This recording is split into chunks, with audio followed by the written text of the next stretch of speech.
What's up, guys? A very special episode is coming your way today. Listen, we're going to be talking to a guest who is a friend of mine here locally in Idaho that I met through basketball. We always talk about how basketball brings people together. We're going to talk more about that today in a different sphere. And, we're going to talk about his career, which didn't necessarily end the way that he wanted it to from his playing days, but we'll hear about the lessons that he learned, the experiences that he had. He went the junior college route. He served a church mission and then still came back and played at the next level for Utah Valley as well as Idaho State. And we're going to learn more about the transitions of each of those things and what he had to do, the people he played with when he was younger, and what they taught him in regards to competing at a very high level.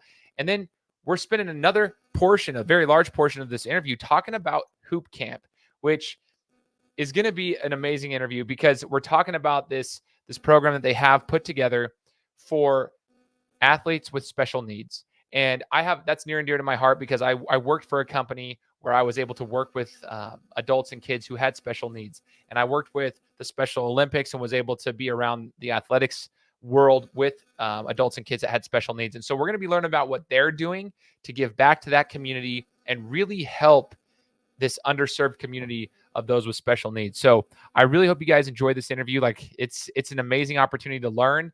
And then hopefully by the end of this, you guys will be just as motivated as I am, and you'll want to give back and maybe volunteer at one of these events. And we'll give you all the information that you need to know regarding that. So get ready, get your notepads out, get ready for this episode of the Gametime Guru. So what time is it? Game time! Woo! This is the Gametime Guru podcast, where I interview sports figures from all over the world to help deliver a panoramic view on sports. So whether you're a former athlete, one of the crazies, or simply a casual sports fan, this is the perfect show for you as we peel back the curtains and learn from our guests every single week. I'm your host, Shane Larson, and I'm helping you see sports through a different lens. What's up, everybody? Welcome out to another episode of the Gametime Guru podcast. Shane Larson here, host of the show. 7 years, 3 months running into this podcast, and I want to give a shout out to everybody who has tuned in. As you guys heard in the introduction, got a very special episode coming to you guys today for a variety of reasons, actually. It's the topic we're discussing. It's the guest that I'm talking to. There's a lot of things that I'm excited for this interview. I just want to make sure I shout out all the sponsors that have helped me out. A shout out to Athlete Narrative. If you guys are looking to, if you're an athlete in high school or college and you're looking to leverage your name, image, and likeness and monetize off of that, you can use Athlete Narrative and their software to help you do that. So just make sure to head to that link that's in my description here. You can get 10% off, which is basically make it $90 a month for their all-in-one, I guess, a la carte service that they provide you. $90 a month if you use my code in the description. Shout out to them for everything that they're doing. But also, just a shout out to all the listeners and the guests and everybody who's been here supporting me for the last 7 years. We have now had the show downloaded in 182 countries, all 50 states. We're building the YouTube platform right now, so please feel free to hit me with a follow. But if you're more of the audio podcast style, welcome aboard. Hit the subscribe button. And I always welcome a 5-star review if you feel that that's in your heart to leave us a review. So appreciate you guys for tuning in. Our guest is a very special guest for me. It's funny because when I was playing ball, one of my friends was playing ball just about a year ago or so. They were playing in Bam Jam, which is a local tournament here in Idaho. And I said, "Hey, Sean, how did it go?" And he goes, "Dude, we got cooked by this one team." And he goes, "I don't know, some dude named Hayes or something." That kept calling him Hayes. And I'm like, oh, bro, I know who that is. Like, he had no idea who this guy was. And I was like, I know who that is because I've played with him. He doesn't miss a shot. He cooks everybody on the court. And he doesn't you wouldn't expect it because he's just nice. He smiles the whole time and he does it the whole way through. And that is our guest today is Hayes Garrity. We're going to be talking to him about Hoop.Camp and what he's got going over there. And we'll get to know a little bit more about him and his journey. So Hayes, thanks so much for joining the show, man. Yes, you are welcome. Thanks for having me. And tell your friend I'm sorry about Bam Jam. Dude, it's so funny. It's so funny. I knew immediately who he was talking about. I was like, oh yeah, Hayes is nasty, dude. So funny. Hayes, let's rewind the clock a little bit if we could for just a second. Get to know you as an athlete and what your involvement is in the athletic world because you did play collegiate basketball. But I just want to kind of get a brief synopsis, if you will, just an understanding of who you are and what, your background is in sports. Yeah, so I grew up playing a lot of different sports. I don't how far back do you want me to go? Well, let's go back to your childhood. Let's unbox it. So what, like, how, what was it like? When did you pick up a basketball? Because we know you're nasty on the court. So, like, when did you first pick up a ball, and like, what was the history behind it? Well, you're making me go way back. I don't know probably when I first picked up the basketball. My dad played professionally, so I think that helped. I probably was born holding basketballs and stuff like that. But growing up, I played every sport: basketball, football, soccer, baseball, track. I don't know what other sports. I probably played most of them growing up. And it got tough because as I got older, it got to the point where you kind of had to start picking and choosing sports because they were in the same season, and you had to start leaving some out. And that was tough. So, okay, dad was a professional basketball. Did you have siblings as well? I never asked you this before. Yeah, I've got 3 younger sisters, and the oldest one, she high jumped at BYU. My other sister played basketball in college at Westminster there in Salt Lake City, Utah. And my other sister right now is a freshman in college, and she's playing volleyball. Crying out loud. So it is a house of athletes over there. Okay, so you got that. So, Hayes, when you were in high school, at what point did you realize that you might be able to compete at the next level and, play beyond high school level? I don't know. I think I was so dumb and cocky. I always thought I could. But in high school, it started to change because one of the AAU teams I played on at the time had a lot of really good talent on there with now NBA players or former NBA players or NFL players and stuff like that. And at the time, none of us probably knew we were really going to go do all those things. But they were some of the top talents in the state that I was in. And I think a couple of them might have been nationally ranked. I don't know details. I don't remember that far back. And I felt pretty comfortable playing with them, and it didn't feel like, oh yeah, I can hang with these guys. It felt like, yeah, I can play with them, and I think I fit in. They probably did some things better than I did. But to me, that was a great experience. It was kind of an eye-opening experience that, whether I was or wasn't ready, I wasn't that far away from it. You know what I mean? And I think that helped build up my confidence. No, that's super cool, man. You can kind of realize that, yeah, you're part of that crew, and you're not. Yeah, it's a good thing for a lot of athletes when they realize that. I think confidence is a big thing for younger athletes. They just don't realize it when they get that, when they have that realization of like, I can compete with these guys. I can hang with these dudes, or like in your case, I can play with these dudes. I'm one of them. I am one of these dudes. It can change a lot in the way in which you go about things. Oh, go ahead. Oh, sorry. I was just going to say we had, some of the guys, just to name a few, that were NBA guys or, did other great things in life aside from just basketball. But we had Terrence Jones, who was in the NBA for a while, Terrence Ross, who I think just recently retired. He was on that team as well. We had a guy by the name of Garrett Jackson that went to USC, who's now an assistant coach with the Rockets. Same with Mike Moser. He's also an assistant with the Rockets right now under Ime Udoka. But there was a lot of talented guys. I don't want to leave anyone out. We had Kyle Wilcher was kind of part of that crew, who was a Kentucky guy, kind of NBA's overseas now, still playing. Mike James, if you know him, I think he's one of the top players over in Europe and has been for some time. But I think he was with Brooklyn for a minute, the Brooklyn Nets with KD and Kyrie for a minute when they went on that run before some of those guys got injured in the playoffs. But yeah, just a really talented team, and there's a handful of guys too on those teams who didn't make it that because of injuries and stuff, but were probably NFL, NBA guys. They were that talented. Wow, man, I didn't know that part about your story. This is awesome. So, being around those guys, I have a question for you. Then, Hayes, is like when you're surrounded by that type of talent. A lot of people, even on the club scene, because I coach club basketball, and I see a lot of like you get a lot of talented teams, but they don't know how to mesh, or they don't. Some guys are just naturally talented, so they don't work as hard. What did you learn from being around all of that talent in regards to work ethic and camaraderie and so forth?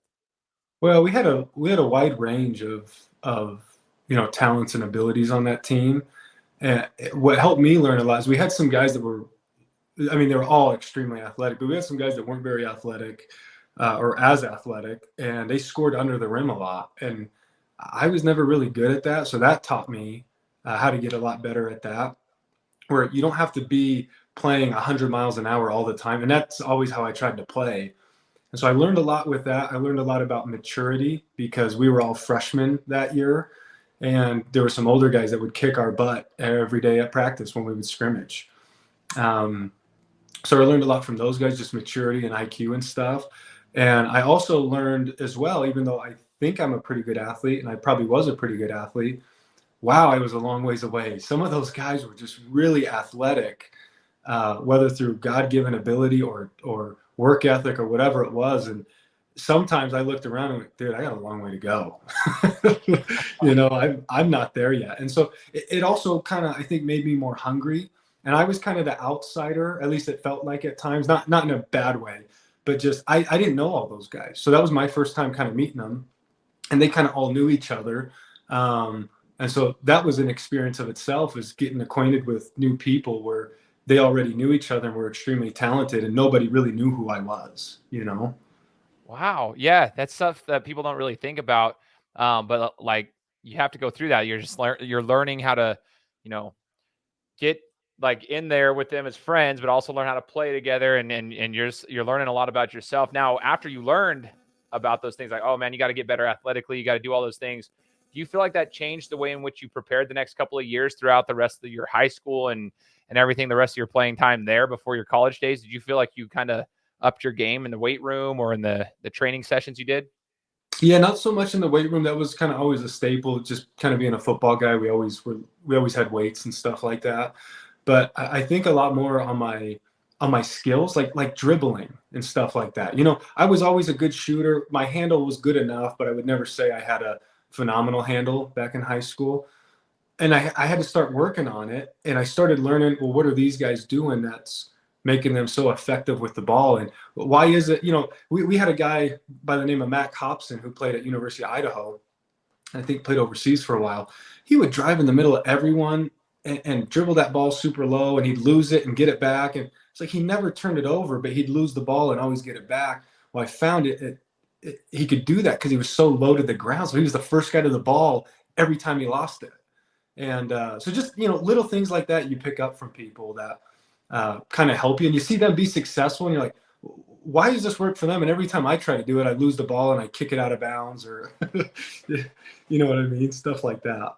No, that's the little intricacies of the game, though, and that's super cool that you pick that stuff up. And I think that just goes to show, if you're listening to this podcast right now and you hear Hayes talking about this, you can, like, iron sharpens iron. So when you're playing with competition like that, you're playing around guys like that, pay attention to those little details. Like, those are the little things that can give you an advantage. And that's like the cool stuff. That's not just the regular, oh, they taught me how to shoot well, oh, they taught me how to run fast, it's like, no, like learning how to like get low to the ground so you can be the first one to the ball. That gives you an advantage. I think that's super cool. Well, and what I call it, Shane, is I call it the game within the game, right? Because we've got the game of basketball that we play, and we kind of all know how to play it. But if you can learn these little things of the game, beating someone to the ball or being a little bit lower, how to hook a guy without a referee seeing it, kind of how to hold a guy on defense, or, kind of stuff like that. That's the game within the game that you kind of play.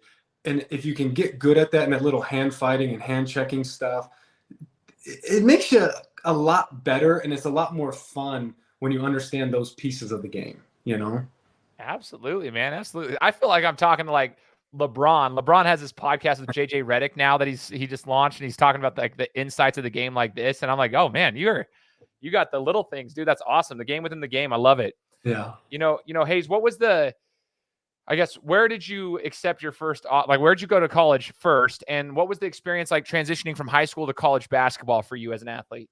Well, first off, I'm going to remember that you compared me to LeBron James. So always remember that. You heard it here first. I'm just kidding. But to answer your question, so coming out of high school, I probably had more looks for football than I did basketball. Okay. But I liked basketball better. I wanted to play basketball. I wanted to prove I could be a good basketball player. So I actually went to a junior college because I didn't really have many offers at the next level. Well, that's not true. I didn't have many Division I offers, and that's where I wanted to end up. So I had a lot of other schools that were interested. I just, for some reason in my mind, I had that made up. There's nothing wrong with Division II. There's nothing wrong with NAI. There's a lot of really good players that come out of those types of programs. But being young and not knowing, I kind of had my mind made up, right? So I went to a year of junior college, and I went to Big Bend, which I love Big Bend. It's a tiny town. Well, the town is called Moses Lake, but it's a tiny town in eastern Washington. And I had a blast there. And Big Bend, I think, really catapulted me and helped me in a big way, because I was able to, whatever the coaches at the next level were looking for, it gave me the ability to prove I could do it. And the reason I say that is because my high school team was a top 20 team in the country, at least at some point of the year we were. And anyways, we had 3 teams in Portland that were all top 20, I think. But being on that team, I didn't get to, quote unquote, be the man. I think I averaged like 12 or points a game or something like that. And I think we had 3 of our guys on our team all average about 12 a game. And so I don't think I got the opportunity to prove certain skill sets and abilities and decision making and stuff like that. So when I got to Big Bend, that's really where I got that opportunity, which was a lot of fun for me. And that's really what catapulted me and got me a lot of offers at the next level.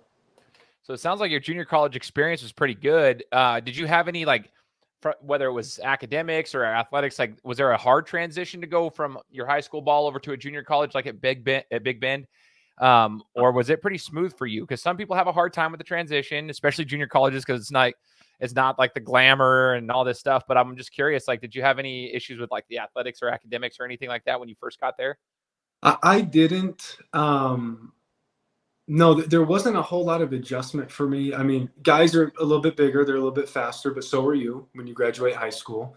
And I think just because of the talent I had been playing with, it was a pretty easy transition for me. And I was only there for 1 year, and I had a great year. I don't know any of my stats at all, but I did win, or what I think I won the MVP of the conference, or whatever you call it. And anyways, it was a great experience for me. I really enjoyed it. Oh, that's super cool, man. And then you go over, you got offers after that. So where did you end up going to after your junior college experience? So I actually ended up on a mission first. Cool. Okay. Back then you had to be 19. So I went on a mission directly after. I was in Kentucky and Indiana, and it was actually a great time to be in Kentucky because my first year on my mission, Louisville won the national championship, and the next year on my mission, Kentucky won the national championship. So that was a lot of fun, and 2 of my friends or old teammates, Kyle Wilcher and Terrence Jones, were on that Kentucky team that won the national championship. So that was really cool. So I continued to be recruited for my entire mission because I didn't make a decision on which college to go to. I ended up going to Utah Valley, though. Okay, so UVU. Okay, so that's a question. There's a couple things that I need to unbox here. Going on a mission, there's a lot of kids that listen to this podcast that might serve church missions if they happen to be a member of the Church of Jesus Christ of Latter-day Saints. So for me, when I went on a church mission and came back, I went to Brazil. I was like 172 pounds when I came back. I lost all the weight that I had. I was starving out there. The last thing I could, like, when I remember, Hayes, when I went to the gym for the first time in America, when I got back home, I had lost everything. And it was the most demoralizing thing. I was like, how do these kids come back and play college athletics? I don't understand it. Cause it took me like 3.5 months to even feel somewhat normal. And I was like, there's no way I could ever compete anymore. Like I before that, yeah. But like after it, I just never got there. And so I'm just curious, like, how did you get back and just get right to work again? Cause I want to make sure that people who are listening to this can take note of what you did. Well, it's tough when you're on a mission. If someone decides to go, they need to be on their mission, right? And you got to be bought into what you're doing. Otherwise, why are you going on one? I don't know. But for me, I was pretty disciplined when I was on my mission as far as what I ate. On the other side of things, I've heard of missionaries coming back 50 pounds, 100 pounds heavier than when they went. And I don't think I necessarily have those genes, but I was like dead set on not coming back out of shape. Or I mean, you're going to be out of shape, but not too far out of shape, right? Right. And the transition back from that was probably my most difficult transition, because when you get back, if you have been lucky to play basketball on your mission, you get back, it's not the same. And so your timing is off, your rhythm is off, your athleticism is not quite there, your legs aren't quite under you. You probably don't have quite the athleticism you had beforehand, maybe, depending on who you are. So it just takes a little bit of patience and dedication. of getting back in there and just dealing with being super sore for a few days while you're working your way back in and trying to get in shape. But then it changes once practice starts, because that's a different type of shape that you need to be in, as opposed to just playing open gyms and a few workouts a week. So that was probably one of the more difficult transitions, because when I first got back, I knew where I could be or where I wanted to be. And it was frustrating at first not being there yet. And sometimes that sucks when you show up to school fresh off your mission, ready to play with guys on the team, and your first showing is not very good. Yeah. Because there's kind of a pecking order, right? And every team you're ever on, there's always kind of a pecking order of, hey, who's the top dog here? And it kind of sucks when you first get back and play and you're not the top dog, maybe right off the bat. So mentally that can be a tough transition, I think, too, or a frustrating transition to kind of go through. But, totally. But you did it, and you got there, and you were at UVU. And if you wouldn't mind just kind of maybe sharing some experiences, or just maybe your favorite memory during your college, like the Division I days, whether it be at UVU or elsewhere, and just like kind of what you learned throughout the collegiate basketball experience. Because did you suffer a knee injury, or am I like forgetting a detail there? No, you're right, man. I don't like talking about it. This is not a poor me thing, but I ended my college career, my last 4 years with surgeries. So I didn't play the last 4 years of my college career. So I played a year at Big Bend, played 1 year at Utah Valley as a sophomore, blew out my knee, came back, blew out my knee, transferred schools, blew out my knee, came back, blew out my knee, and I was done. So that was kind of how my career ended there. So I still feel like I have unfinished business. I still feel like a little bit of anger about that, a little, I don't know, resentment. I don't know what you call it. But yeah, that's still kind of a sore subject for me to deal with, I guess. All right. So we won't touch base more on that. I mean, you can. I'm kind of being half joking, but no, I know. I gotcha. So yeah, that's kind of it's the injury piece. The reason I even brought that, I didn't realize it was all 4 years. I remember you telling me it was, it ended that way. I didn't realize it was all 4 years, which is insane and terrible luck. But I am curious, though, just like from an injury standpoint, because we have a lot of athletes that I've talked to on here.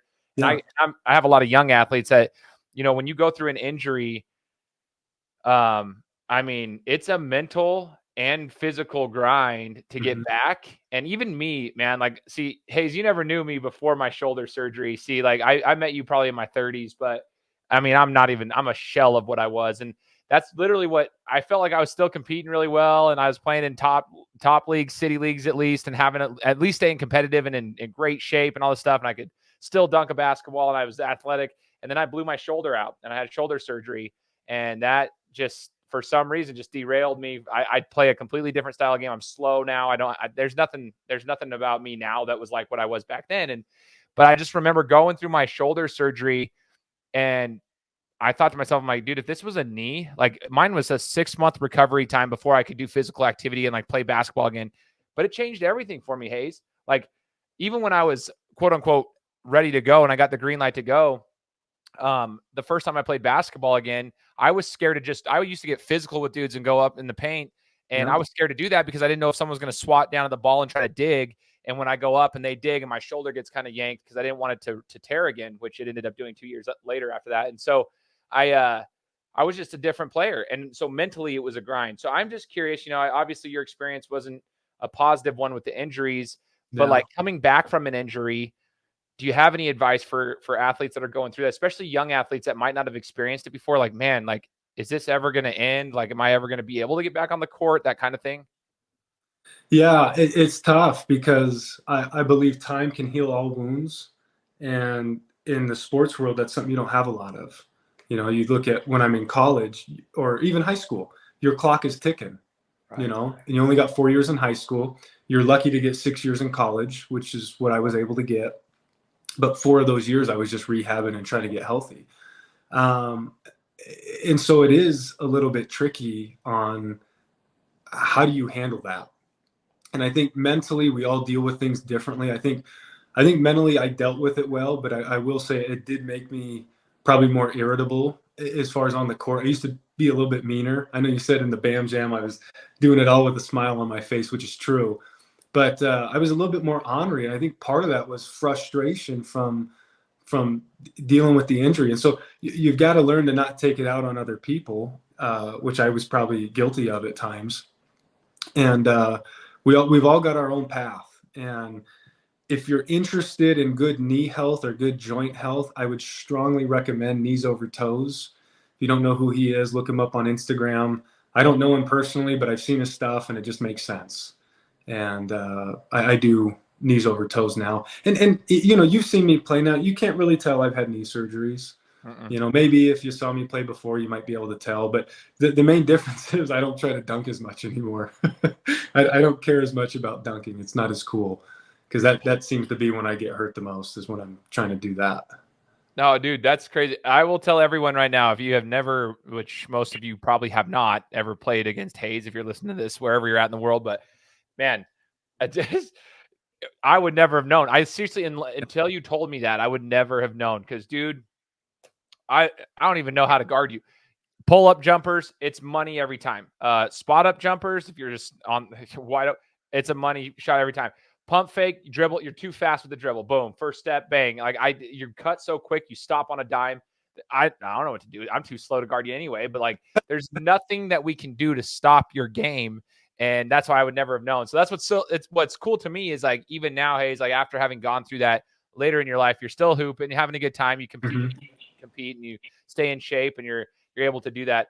And the Knees Over Toes progression guy, man, I want to get him on the show, but I've talked to other people who've said the same exact thing about his theories and whatnot, and knee hardening, and just walking backwards with the sled and walking backwards on a treadmill, and getting the whole knee hardening part of into your regime, because it's huge. So shout out to him. Maybe he'll see this. Now, I hope so. Hayes, I got a question for you now. The big part of this interview is to kind of we wanted to know who you were. So obviously now we know you're a basketball player. You're a hooper, dude. You're the house that you came from is a house of athletes. Obviously the sisters are all athletic as well. Dad's a hooper. Everyone's athletes. But now we want to know about Hoop.Camp. And the reason I wanted to bring you on here is because I already knew who you were. But when I saw one of your social media posts, it struck me, because for 2 years, I worked at a company called Life Incorporated. They get a little free publicity here, a little advertising, but Life Incorporated was called Living Independently Forever. And I was a developmental therapy technician. So we worked with adults and kids who had special needs. And it was one of the coolest things. Before my mission, I worked there for a year. And then after my mission, I worked there for a year. And it was one of my favorite things in the world. And through that experience, I had the chance to coach Special Olympics basketball for 2 seasons. And that was also one of my favorite things. And so when I saw one of your social media posts regarding, Down syndrome and the 3 types and so forth, and you were educating, I was like, oh my gosh, I looked up what, you were doing with Hoop.Camp, and I was like, this I want to know about. So that's why it's near and dear to my heart. So I want to ask you a little bit about Hoop.Camp, what it's about, and let's break this down, because it's the important piece of the interview, man. Yeah. So Hoop.Camp actually started, it's as old as I am. My dad's the one who founded it. So Hoop.Camp started because my dad obviously was very blessed. He's a little bit taller than me. He's about 6'7". Wow. Good athlete his whole life, healthy body, healthy mind. And, played overseas, had a great career over there. He was with the Portland Trailblazers, I think, on their summer league team before he got cut, I think back, I don't know when it was, but, sometime in the 90s, right? And he said he always felt guilty that he was born that way, and somebody else was born the way they were, whatever that is, right? And in a way, a lot of that is just a luck of the draw. It's a roll of the dice, and this is the body he got, and this is the body someone else got, or the mind he got and the mind someone else got. And he noticed back then that it was a vastly underserved population, the special needs community. And there was even at that time a little bit of I don't know if I should be around them. I don't know if this is contagious. I don't want my kids to get autism or, whatever, which is not how that works. And so his whole vision with this was to be inclusive, to serve a community that's underserved, and where much is given, much is required. And because he's been given much, he feels he needs to give. Wow. So your dad founded that. What a cool backstory to that. So I guess, were you still in the house when he founded this? Was this during your youth and stuff? Oh yeah. I think he founded this when I was 1 year old. So the camp is about as old as I am. I think I can't remember where he did the first one, if it was when he was playing in Norway or if it was when we moved back to Portland. I don't know.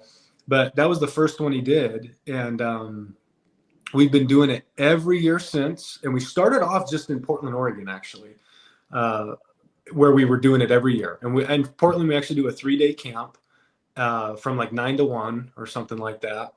And we do it every year. And every year, everyone knows it's coming. Well, when I was at Idaho State, I asked my dad, I said, hey, what about if we did one here in Pocatello? I said, I think we could do that. That'd be good. So anyway, so we did it.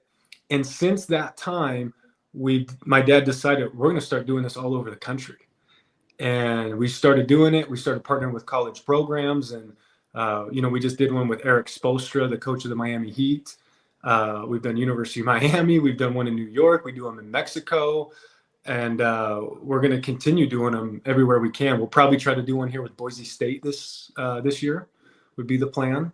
Wow. But yeah, we do them all over. Oregon State, University of Utah, Utah Valley, BYU.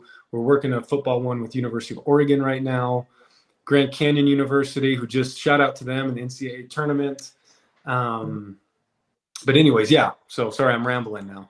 No, this is perfect. This is what I want to know. So, okay. So you're running camps everywhere. You're partnering with these programs. You talked to Eric Spoelstra, you said his name, working over there, University of Miami. Oh my gosh, dude. So you're all over the place. Mexico, you referenced, like, this is insane.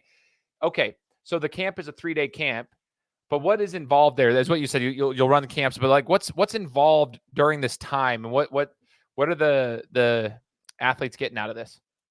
Well, probably each one probably gets something different out of it, but the idea is that they have a day that's, dedicated to them, right? I can't tell you how many people I've had rebound for me in my life, or play me one-on-one, or, make sure that I'm getting reps to be successful. That's what we're doing for them. They need to work out. They need to be able to have fun. They need hand-eye coordination. They need exercise. They need all the same things we need, they need as well. And it's a lot harder for them to access those things. Other things they get out of it is friendships. Depending on where we're at, they get to meet some cool celebrities like an Eric Spoelstra, or like some of the players on some of these college teams we go partner with. They get a fun day. We give away trophies, prizes. We have a game event that we do, which is unique from the other stuff we do. The game event, our athletes will get introduced in the starting lineup with the college team who's playing the game that day. So our last one we did was with Idaho State University. So they get introduced in the starting lineup at all the timeouts. We do a contest with our athletes, a free throw contest, layup contest, stuff like that. And at halftime, we play a 5-on-5 game. And so it's been really cool because the last, 2 or 3 that we've done, our athletes have actually hit a buzzer beater in the halftime game. So that's been a lot of fun. Man, this is so cool. Is there age requirements or any kind of so for example, I know from my experience, which is limited, it's only been 2 years of experience that I had, but there's different disabilities, if you want to call it that, it's different special needs, and there's there's severity to different types, depending on what they are and what they're dealing with. And I'm just curious, is there any kind of I guess, do they have to meet certain requirements to be able to participate? No, and that's a really good question. Our format has been unified, and that's something as well.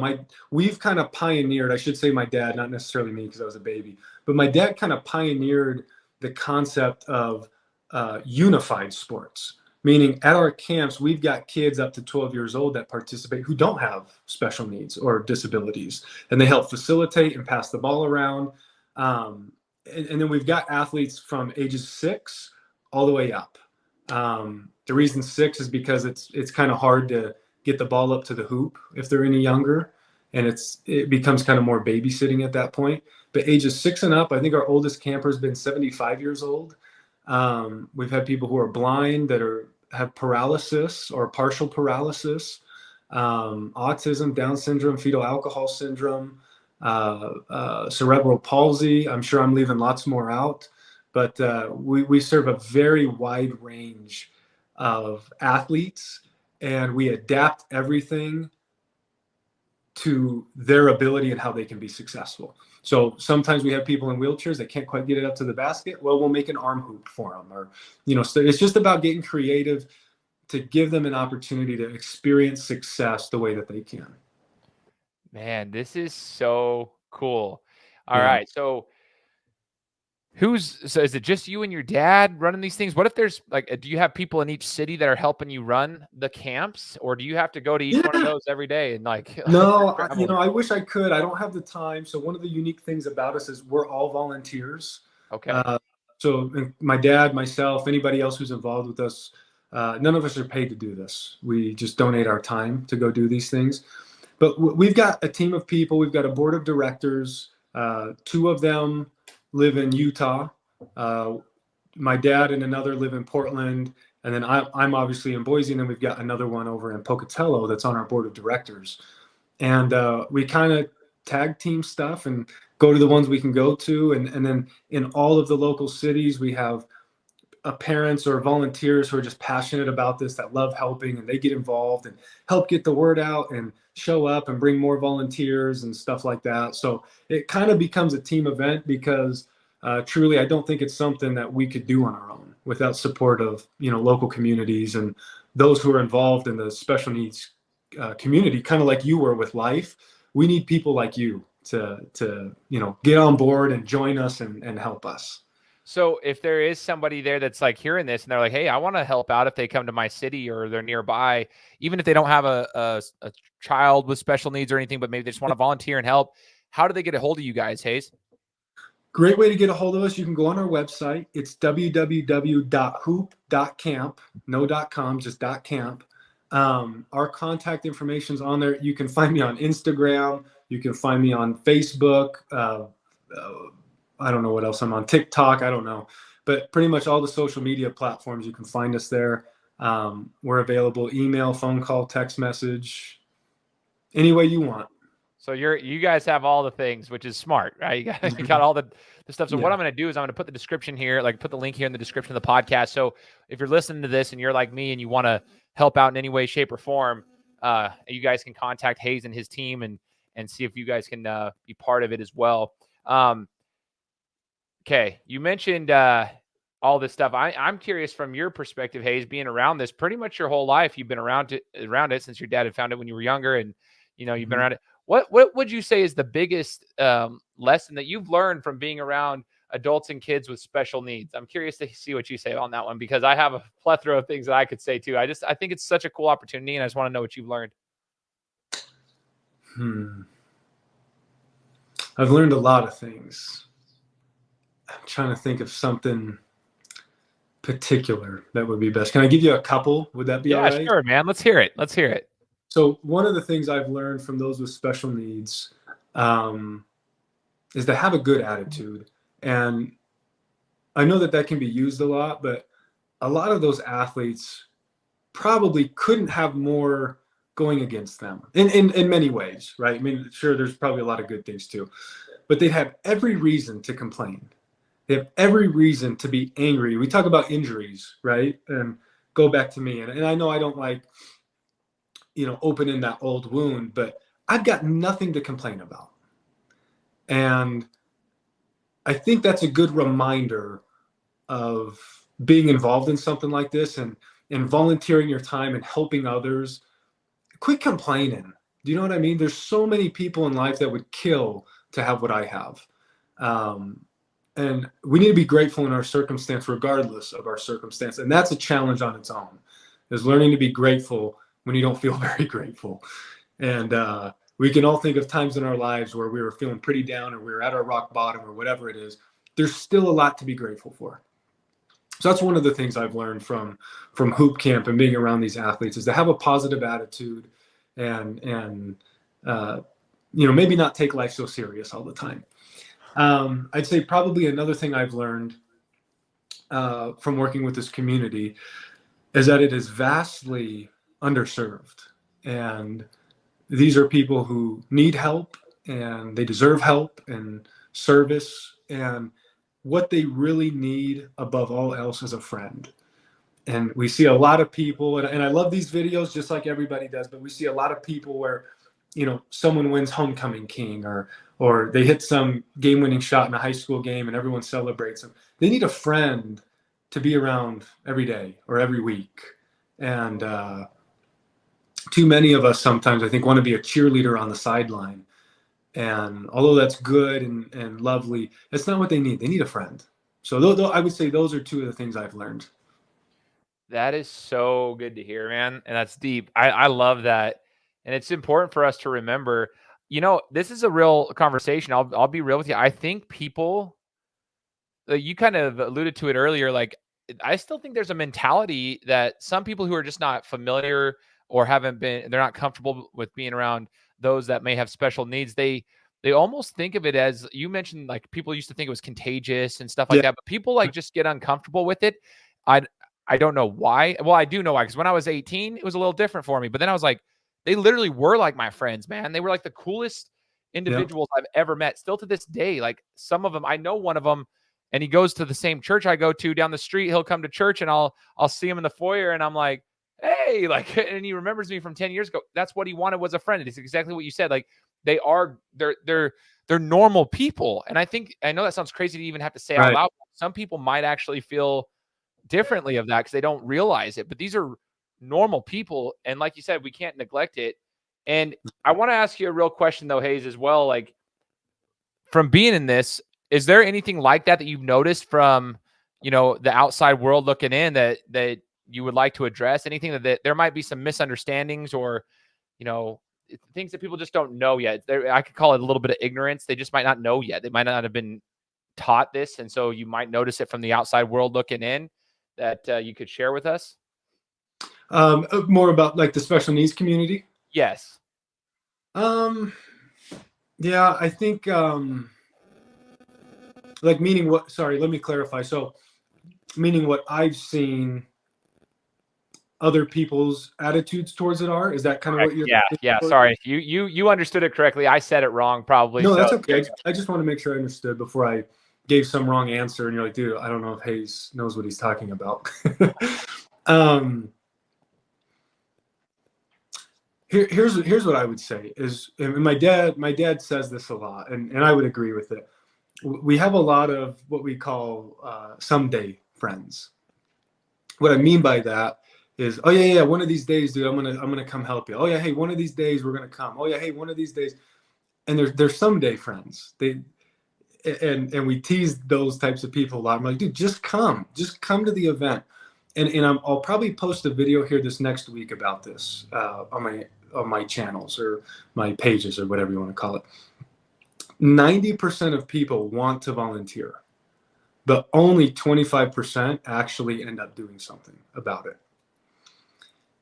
And so I guess to answer your question is take action, jump in. Yeah, it's uncomfortable. Yeah, it's new. Anytime you do something for the first time, it's going to be uncomfortable and new, and you're not going to know what to expect. And you might end up doing it by yourself without a friend or, whatever. Go do it, man. These guys, they need our help. They need a friend. And I hope that answers your question. I guess that's my answer. If it doesn't answer your question, that's my answer anyways. no, that's perfect, man. Don't stress that. I love that. That is so good to know. Someday friends. That Mm-hmm. is so true. All of us, I'm sure, are guilty of it at some point. But like, Yep. I'm going to encourage everyone listening, same as me. If you have an opportunity, go check out Hoop.Camp and see if there's an opportunity in your local area. And I'm not saying just your specific city, but if you're within, a little space and you're looking for an opportunity to feel better about yourself, I can attest to the fact that, like, if you can go and be around human beings that have special needs and do something like this, oh my gosh, I've never done it with this group before, but I can just tell you, you'll feel better about it. It'll make you a better person.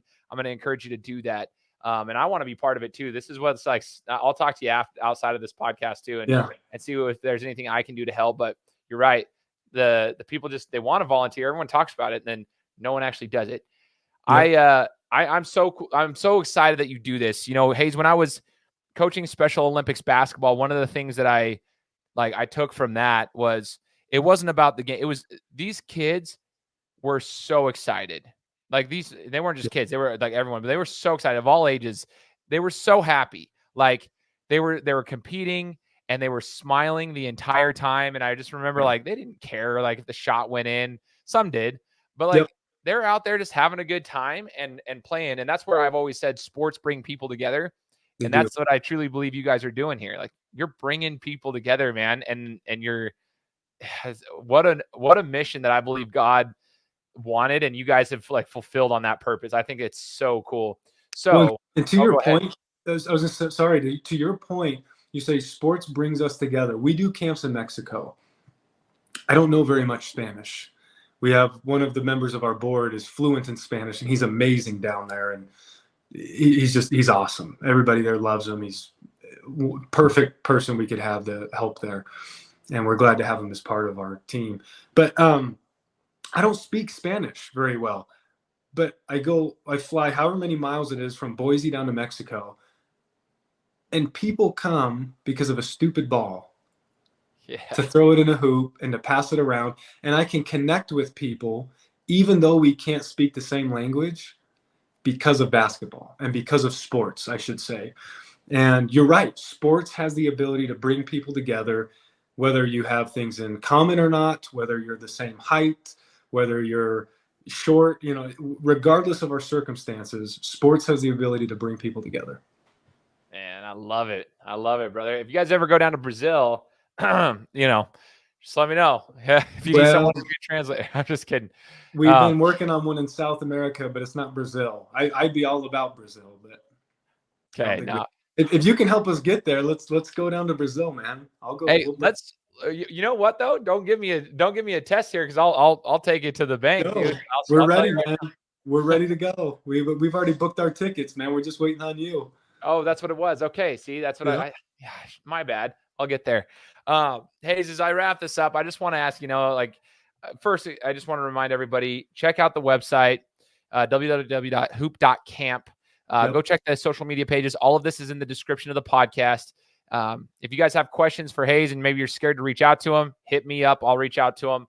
But I would highly encourage you guys to just connect with him through those channels that he said before. But as we wrap up, my question now for you is, between what you do here in athletics for Hoop Camp and what you've done as an athlete yourself, competing in football and basketball, and the injuries you sustained, but the lessons you've learned throughout, what is the biggest life lesson that sports have taught you in this process at this particular point in your life? The biggest lesson that sports has taught me.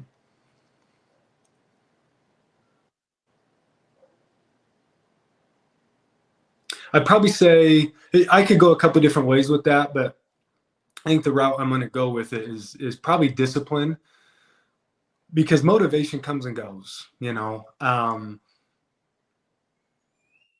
Discipline. The key to being good at anything is to do it when you don't want to do it.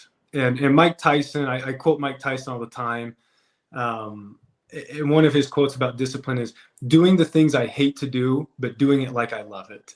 And I think sports teaches you that, because I don't like running suicides. I don't like running sprints. I don't like always lifting weights really either. But you do it, even though you don't like to do it, you do it because you know it's going to make you better. And I think that has helped me in more areas of my life outside of sports.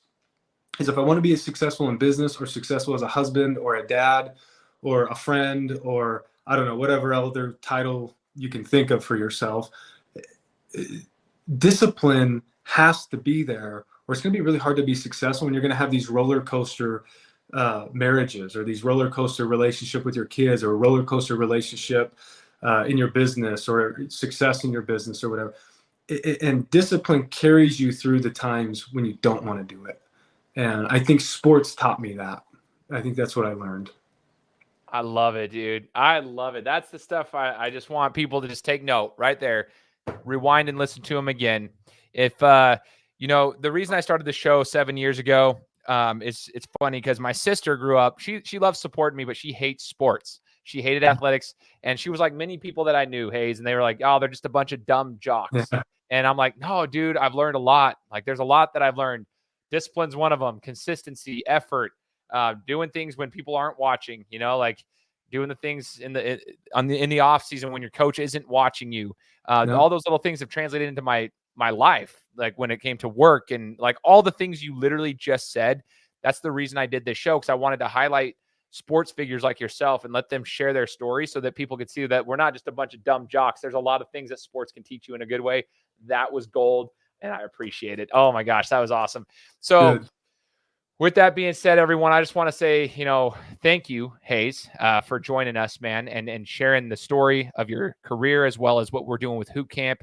And for everyone who's listening, I hope you guys enjoyed this. I'm going to encourage you guys to share this episode with whomever can benefit from it. All it takes is one share. All it takes is one like and one comment. Share it with somebody that you know that could benefit from this. And if you want to volunteer, jump on board. Let's go. I'm going to encourage everybody to do that.